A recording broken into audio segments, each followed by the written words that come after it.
Morning, guys. Welcome to Coffee Chat. Boy, I just love it. I'll tell you what, that first cup, don't you know it? Your body's just like, oh boy. And you just wake up and you come alive when you get it, I tell you. And I enjoy coming out here and having coffee with you. And look at how misty it is out here today. Boy, I don't, it's kind of like a dew came in and it just kind of settled all over the ground, but I don't mind it so much. It's actually quite nice. Anyway, guys, article I was reading this morning. Wow, I'll tell you what. Finally they admit it. Janet Yellen is out there saying, hey, the U.S. reserve currency could be in big trouble. Of course it is. And in fact, she's saying, hey, use of purchasing things around the world outside of the dollar is to be expected. Guys, the deal is this. With the U.S. petrodollar deal that went down with, Kissinger going over there to Saudi Arabia, making a deal with the guys over there that, hey, look, we'll protect you as so long as you're going to sell your oil in U.S. dollars. And that really propped up, the world reserve currency for the U.S. buck when it came to, purchasing all the oil and stuff like that. And it really made a big deal. And in fact, most people in America don't even realize how having that world reserve currency status really changed their, the quality of their lifestyles in a big way. Well, now we know that Saudi Arabia said, hey, we're not prepared to just sell our oil in US dollars anymore. In fact, we'll take all kinds of reserve currency. Now, Yellen is saying, oh, it's because of sanctions and some of our allies, they just can't, work with those sanctions like France. So they have to actually go out and do that. Come on, guys. That is such hooey. It is not, well, the sanctions may have motivated it, but what ultimately put the nail in the proverbial coffin was the fact that Saudi Arabia and other OPEC countries decided, look, we're fine with not selling our oil in US dollars and we'll sell it in other currencies. And in fact, you got Saudi Arabia making application to become a BRICS nation. Now that's big. And like I've said, I really believe that the petrodollar is dead. We just haven't had the funeral yet. It's kind of like having a tsunami of waves way the heck out there. Hasn't hit the shores yet, but boy, it's coming. Now, think about this.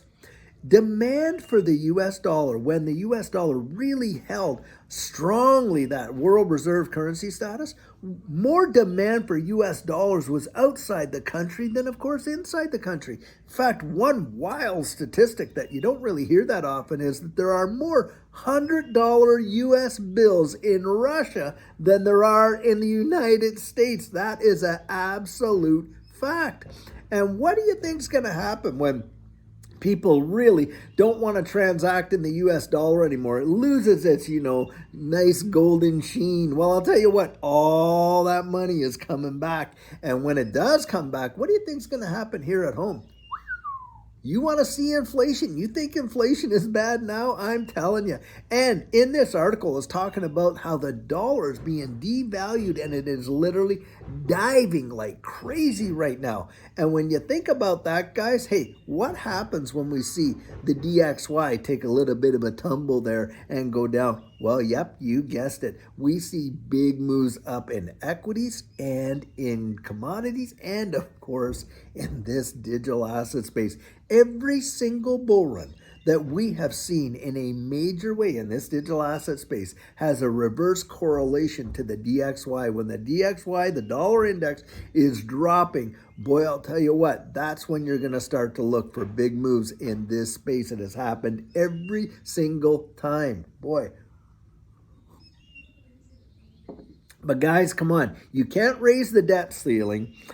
$4 trillion, mind you, and that's only to get us beyond 2024, beyond the election, and expect that, hey, there's not going to be some consequence out there. I mean, the printing has just been absolutely mind-boggling. I was reading a statistic that when Obama was in office, that during his term, the debt increased more than if you added up every single president from George Washington right to him before him. That's how significantly they increased the debt for the United States. That is mind-numbing. And guys, go and fact check that one. It is unbelievable. But hey, They just seem to think, hey, we're going to keep on doing it. We're just going to keep on doing it. Well, a payday is eventually going to come, guys, and we know it, and they know it too. And that's why I genuinely believe we're watching this whole dog and pony show with this attack against this digital asset space. And why is that, guys? Because realistically, and I agree with John Deaton in this way, in a big, big way, once they get all their little paws on everything they want, and they move this space into the institutional hands of the powers that be, then, hey, then this digital asset space will have no issues, and we'll get that regulatory clarity that we're looking for. And lo and behold, won't we be implementing, all this distributed ledger technology and all this digital economy and stuff like that? More than likely, the issuance of our US CBDC and the whole bit. This attack on these exchanges is all about getting it out of their hands and putting it into these guys' hands over here. Don't kid yourself. That it is not about crushing distributed ledger technology. That is absolutely not the agenda, because guys, they know that's where the future's going. They know that's where the future holds. And it's not about when you heard Gary Gensler talking about, oh, we don't need any more currency and stuff like that. The deal is this, guys. Distributed ledger technology is not only about cryptocurrency. What these tokens can do and what they can offer is absolutely phenomenal technology of what they're able to do and problems that they can solve. And so it's not just, oh, well, like he said, oh, we have digital currency and all that with the US. No, you don't. Absolutely, you do not. And in fact, Larry Fink, who is the CEO of BlackRock, and they got, what, $13 trillion plus of assets under management, maybe another $5 trillion in subsidiaries. He was coming out literally telling the whole wide world that, look, the next evolution of this market is the tokenization of securities. That right there tells you where the future is going, and don't you think they don't know what they know?